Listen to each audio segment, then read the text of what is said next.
Hello, আজ তোমাদের যেটা পড়াবো সেটা হচ্ছে মেরিটস অ্যান্ড ডিমেরিটস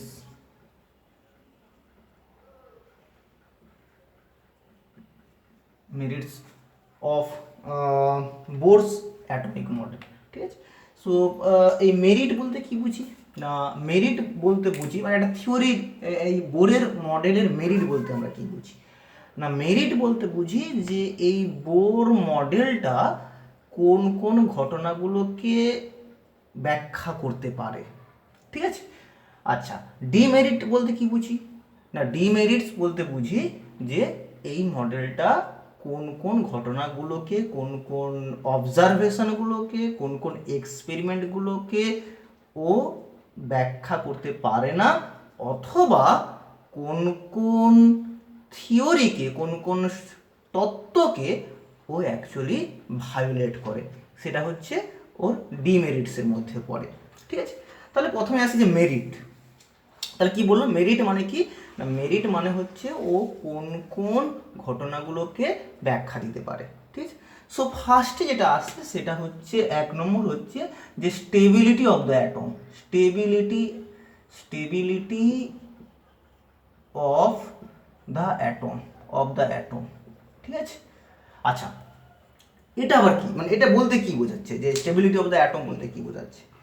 দেখো, বোরের মডেলের আগে যে রেজাল্টটা হাতে ছিল সেটা হচ্ছে আলফা পার্টিকেল স্ক্যাটারিং এক্সপেরিমেন্ট, এবং সেই এক্সপেরিমেন্টের ইম্পর্ট্যান্ট কনক্লুশনটা হচ্ছে যে একটা নিউক্লিয়াস থাকবে এবং তার চারিদিকে ইলেকট্রনগুলো রোটেট করবে। ঠিক আছে। সো ইলেকট্রনগুলো রোটেট করবে এবং ইলেকট্রন এবং নিউক্লিয়াসের মাঝে কিন্তু অধিকাংশ জায়গাটাই ফাঁকা।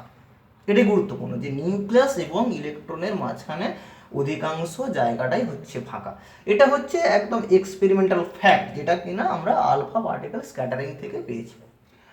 তো রাদারফোর্ড তার এক্সপেরিমেন্টটাকে কিভাবে ব্যাখ্যা করলেন? তিনি বললেন যে ইলেকট্রনটা অ্যাকচুয়ালি সার্কুলার পথে রোটেট করবে নিউক্লিয়াসকে কেন্দ্র করে, কিন্তু তৎকালীন যে ক্লাসিক্যাল থিওরি, সেই থিওরি বলছে যে ইলেকট্রন যদি এইভাবে রোটেট করে তাহলে ও ক্রমান্বয়ে শক্তি হারাবে লাইট আকারে, এবং শক্তি যদি হারায় তাহলে ও কিন্তু এইভাবে ঘুরতে ঘুরতে কি হবে না, ও এইভাবে ঘুরতে ঘুরতে এইভাবে ঘুরতে ঘুরতে ঘুরতে ঘুরতে ঘুরতে ঘুরতে ঘুরতে ঘুরতে আলটিমেট নিউক্লিয়াসের উপরে আছড়ে পড়বে। আচ্ছা, এইবার দেখো যে রাদারফোর্ড বললেন যে ইলেকট্রনটা নিউক্লিয়াসকে কেন্দ্র করে ঘুরবে, কিন্তু পরে দেখা যাচ্ছে যে মানে যদি তুমি থিওরিটাকে অ্যানালিসিস করো তাহলে দেখতে পাচ্ছ যে যদি ঘোরে তাহলে ইলেকট্রনটা ক্রমান্বয়ে নিউক্লিয়াসের দিকে এগিয়ে আসবে এবং একটা সময় নিউক্লিয়াসের উপর আছড়ে পড়বে। এবারে যদি আছড়ে পড়ে তাহলে এই যে ফাঁকা জায়গা, ইলেকট্রন এবং নিউক্লিয়াসের মধ্যে যে ফাঁকা জায়গাটা, তাহলে সেটা আর থাকছে না। ঠিক আছে। সো এক্সপেরিমেন্টাল রেজাল্ট বলছে ফাঁকা জায়গা থাকবে, সো অ্যাটমের মধ্যে ভয়েড স্পেস আছে, কিন্তু রাদারফোর্ডের থিওরিটা বলছে যে ওই ফাঁকা জায়গাটা থাকবে না। তার মানে রাদারফোর্ডের থিওরিটা কিন্তু এই ফাঁকা জায়গাটা ঠিকঠাকভাবে এক্সপ্লেন করতে পারছে না। ঠিক আছে। সো এটাকেই আমরা বলছি স্টেবিলিটি মানে যে ইলেকট্রন এবং নিউক্লিয়াসের মধ্যে যথেষ্ট ফাঁকা জায়গা থাকবে। সো রাদারফোর্ডের মডেল কিন্তু ওই স্টেবিলিটিটা ব্যাখ্যা দিতে পারলো না। ঠিক আছে। কিন্তু বোরের মডেল অনুযায়ী কিন্তু এই ফাঁকা জায়গাটা ইনট্যাক্ট থাকছে। কেন ইনট্যাক্ট থাকছে না, বোর বললেন যে যখন ও সার্কুলার পথে রোটেট করবে তখন কিন্তু ও শক্তি বর্জন করবে না in the form of light. ঠিক আছে। সো যদি শক্তি ও বর্জন না করে তাহলে এইভাবে স্পাইরাল ওয়েতে তোমার নিউক্লিয়াসের উপরে আছড়ে পড়বে না, তার মানে এই ফাঁকা জায়গাটা ইনট্যাক্ট থাকবে। তার মানে এক্সপেরিমেন্টাল যে অবজারভেশনটা আমরা পেয়েছিলাম সেই অবজারভেশনটা আমার ইনট্যাক্ট থাকলো। সো এটাকেই আমরা বলছি স্টেবিলিটি অফ দ্য অ্যাটম। কি বললাম বুঝছো? তাহলে বোরের মডেল কিন্তু অ্যাটমের স্টেবিলিটিটাকে ব্যাখ্যা দিতে পারলো, যেখানে রাদারফোর্ড মডেলটা পারছিল না। ঠিক আছে। সো এটা হচ্ছে first point. So first merit of the Bohr model. Second হচ্ছে যে explanation of atomic spectrum of hydrogen atom, ঠিক আছে। So before Bohr what was the expectation, ঠিক আছে। বোরের আগে যে থিওরিগুলো ছিল, যেমন রাদারফোর্ড থিওরি, সেই থিওরি অনুযায়ী এক্সপেকটেশনটা ছিল যে তুমি অ্যাটম থেকে কন্টিনিউয়াস একটা স্পেকট্রাম পাবে, ঠিক আছে। মানে ব্যাপারটা কি, ধরো তুমি এইখানটা একটা ডিসচার্জ টিউব নিলে, সো তুমি ধরো ডিসচার্জ টিউব নিলে এবং তার মধ্যে ধরো তুমি হাইড্রোজেন গ্যাস রাখলে, ঠিক আছে। সো এবারে হাই ভোল্টেজ তুমি যদি অ্যাপ্লাই করো তাহলে এখান থেকে লাইট নির্গত হবে। এবারে সেটাকে তুমি যদি একটা প্রিজমের মাঝখান দিয়ে লাইটটাকে পাঠাও, সো ধরো আমি প্রিজমের মাঝখান দিয়ে লাইটটাকে পাঠাচ্ছি, তাহলে এটা এটা আমি যেটা করছি এটা একটা অ্যাকচুয়ালি রাফ স্কেচ বোঝানোর সুবিধার্থে। সো তুমি যদি লাইটটা প্রিজমের মাঝখান দিয়ে পাঠাও এবং প্রিজমের পেছনে যদি তুমি একটা পর্দা রাখো, তাহলে কি বলে তুমি যদি একটা পর্দা রাখো, সো দেখবে যে পর্দাতে ধরো এইখান থেকে এই পুরো পোর্শনটা তোমার ধরো আলোকিত হয়েছে, ঠিক আছে। মানে দেখো যেখানে শুরু হয়েছে এবং যেখানে শেষ হয়েছে, সো এই দুটি মাঝখানে কিন্তু পুরো অঞ্চলটা তোমার আলোকিত হবে, ঠিক আছে। সো এটাকে আমরা বলছি কন্টিনিউয়াস স্পেকট্রাম। এইটা কিন্তু বোর মডেল বা ধরো কি বলে যে রাদারফোর্ড মডেল অনুযায়ী কিন্তু এই ধরনের স্পেকট্রামটা প্রত্যাশিত, ঠিক আছে। কিন্তু কিন্তু এক্সপেরিমেন্টালি কি পাওয়া যাচ্ছে না, এই পুরো অঞ্চলটা আলোকিত হচ্ছে না, বরং জাস্ট একটা ছোট ছোট লাইন আকারে আলোকিত হচ্ছে এবং এই যে লাইনের মাঝখানে অ্যাকচুয়ালি ডার্ক রিজন মানে তাহলে এইখানে কোনো লাইট পড়ছে না, ঠিক আছে। সো এটাকে আমরা বলছি ডিসক্রিট স্পেকট্রাম এবং এই স্পেকট্রামে যেহেতু লাইন আকারে আলোকিত হচ্ছে তাই এটাকে আমরা বলছি লাইন স্পেকট্রাম, ঠিক আছে। সো লাইন স্পেকট্রাম তাহলে কি রাদারফোর্ড মডেল অনুযায়ী কি আমরা কি পাওয়ার কথা ছিল না, রাদারফোর্ডের মডেল অনুযায়ী পাওয়ার কথা ছিল যে কন্টিনিউয়াস স্পেকট্রাম। কিন্তু প্রকৃতপক্ষে এক্সপেরিমেন্টে কি ধরনের স্পেকট্রাম পাওয়া যায় না, সেটা হচ্ছে লাইন স্পেকট্রাম। তাহলে রাদারফোর্ড মডেল লাইন স্পেকট্রাম ব্যাখ্যা দিতে পারেনি, কিন্তু বোরের মডেলটা খুব সুন্দরভাবে লাইন স্পেকট্রামটা ব্যাখ্যা দিতে পেরেছে, ঠিক আছে। মানে ব্যাখ্যা দিতে পেরেছে মানে যে লাইন স্পেকট্রাম কিভাবে তৈরি হচ্ছে, তার মানে অরিজিন অফ লাইন স্পেকট্রাম, 1 নম্বর। 2 নম্বর হচ্ছে এই লাইনগুলো মানে যে জায়গাগুলোতে লাইন আকারে আলোকিত হচ্ছে সেই জায়গাগুলোর ফ্রিকোয়েন্সি কত হবে সেটাও কিন্তু বোর মডেল থেকে আমরা ক্যালকুলেট করতে পারি। যেটা আমাদের ফ্রিকোয়েন্সি যেটা হবে তার ফর্মুলাটা ছিল এরকম। আচ্ছা আমি এটা যদি মুছে দিই, সো ফ্রিকোয়েন্সি যেটা হবে সে ফ্রিকোয়েন্সি বলো বা ওয়েভ নাম্বার বলো, যেটা হবে সেটা হচ্ছে এরকমই R H, so 1/nf² minus 1/ni²। So এই ফর্মুলা থেকে কিন্তু আমি খুব সুন্দরভাবে আমি প্রত্যেকটা লাইনের ফ্রিকোয়েন্সি কত হবে সেটাও কিন্তু আমি ক্যালকুলেট করতে পারি, ঠিক আছে। তাহলে 2 নম্বর। 3 নম্বর পয়েন্ট হচ্ছে যে বোরের মডেল থেকে রিডবার্গ কনস্ট্যান্টের ভ্যালু কিন্তু ক্যালকুলেট করা যায়, যেটা কিনা এক্সপেরিমেন্টালি যে ভ্যালুটা পাওয়া গেছিল তার সঙ্গে প্রায় সমান। কি বললাম বোঝা গেল? তাহলে এই জিনিসগুলো হচ্ছে বোরের মডেলের মেন মেরিটস বলতে পারো বা successful side of the Bohr model, ঠিক আছে। আচ্ছা এই মেরিটে বা ধরো এই সাকসেসের পাশে কিন্তু কিছু ড্রব্যাক বা ডিমেরিটস, ঠিক আছে। মানে এই মডেলটা এমন কিছু এক্সপেরিমেন্ট আছে যেগুলোকে ও কিন্তু ব্যাখ্যা করতে পারেনি, অথবা এমন কিছু থিওরি আছে যে থিওরিগুলো কিন্তু এই বোর মডেলটা মেনে চলেনি। ঠিক আছে, সো এইগুলোর মধ্যে কি কি? প্রথম হচ্ছে যে এই যে বোরের মডেল, এটা কিন্তু দুটো থিওরিকে একই সঙ্গে ইউজ করেছে। ঠিক আছে, কি কি না, একটা হচ্ছে ক্লাসিক্যাল থিওরি, আর একটা হচ্ছে কোয়ান্টাম থিওরি। ঠিক আছে, কোথায় ক্লাসিক্যাল বিহেভিয়ারটা ধরা হয়েছে কোন কোন জায়গাগুলোতে? যেমন দেখো, ক্লাসিক্যাল বিহেভিয়ারটা ধরা হয়েছে যে ইলেকট্রনটার পজিশন ফিক্সড, মানে নিউক্লিয়াস থেকে ওর ডিস্টেন্স ফিক্সড, ওর একটা মোমেন্টাম আছে। সো এইগুলো হচ্ছে ক্লাসিক্যাল ফেনোমেনা। ঠিক আছে, সেকেন্ড কি না, কোয়ান্টাম ফেনোমেনাও কিন্তু এখানে ইনক্লুড করা হয়েছে। কি সেই জিনিসটা না, যেটা হচ্ছে এই যে angular momentum m v r is equal to n h by 2 pi. So এই ইকুয়েশনের সাহায্যে কিন্তু কোয়ান্টাম মানে বেসিক্যালি ডিসক্রিটনেস। সো এইখানে দেখো যে মোমেন্টামটা কিন্তু ডিসক্রিট ভ্যালু। সো ডিসক্রিট মানে কি, ধরো আমি যদি বলি যে ইলেকট্রনের অ্যাঙ্গুলার মোমেন্টাম কত হতে পারে, না তুমি বলতে পারো যে h/2 হতে পারে, বা 2h/2 হতে পারে, বা 3h/2 হতে পারে। তার মানে দেখো ওর মোমেন্টাম কখনো h/2 এবং 2h/2 এর মাঝখানে কোনো ভ্যালু হবে না। ঠিক আছে, বা এই দুটোর মাঝখানে কোনো ভ্যালু হবে না। সো এটাকে আমরা বলছি ডিসক্রিটনেস।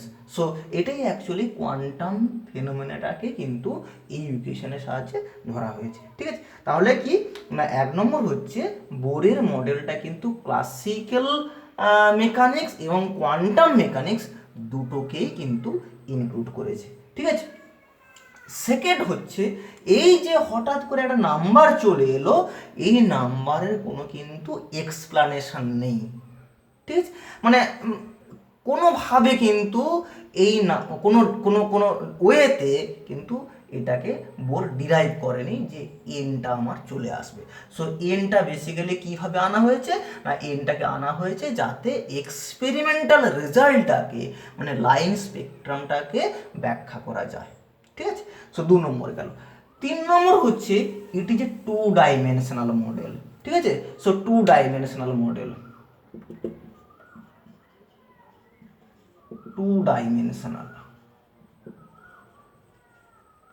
ঠিক আছে, 2 ডাইমেনশনাল বলতে কি বুঝি? ঠিক আছে, 2 ডাইমেনশনাল বলতে যে সমস্ত অবজেক্টের অ্যাকচুয়ালি কি বলে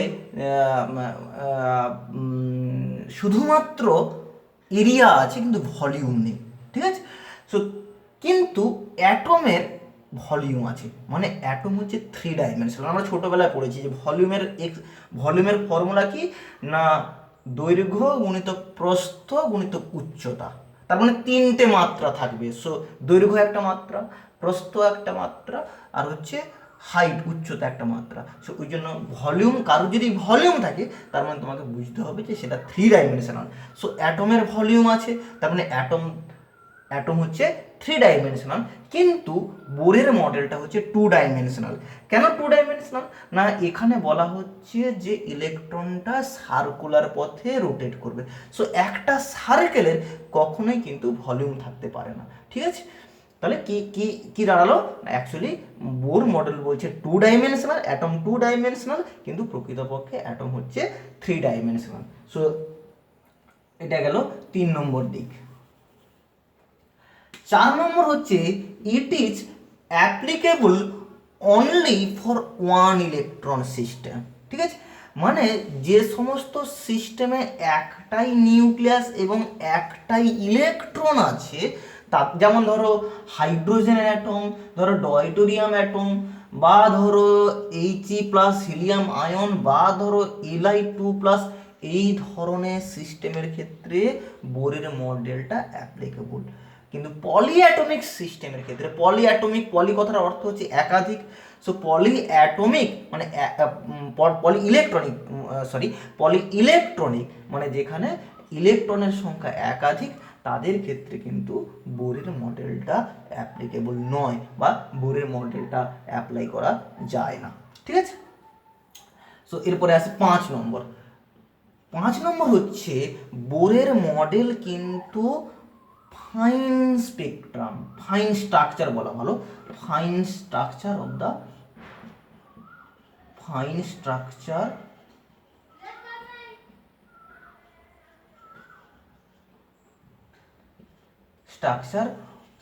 অফ দ্য স্পেকট্রাম। বোরের মডেল কিন্তু ফাইন স্ট্রাকচার, স্পেকট্রামের লাইন স্পেকট্রামের ফাইন স্ট্রাকচার এক্সপ্লেন করতে পারে না। ঠিক আছে, so what is fine structure?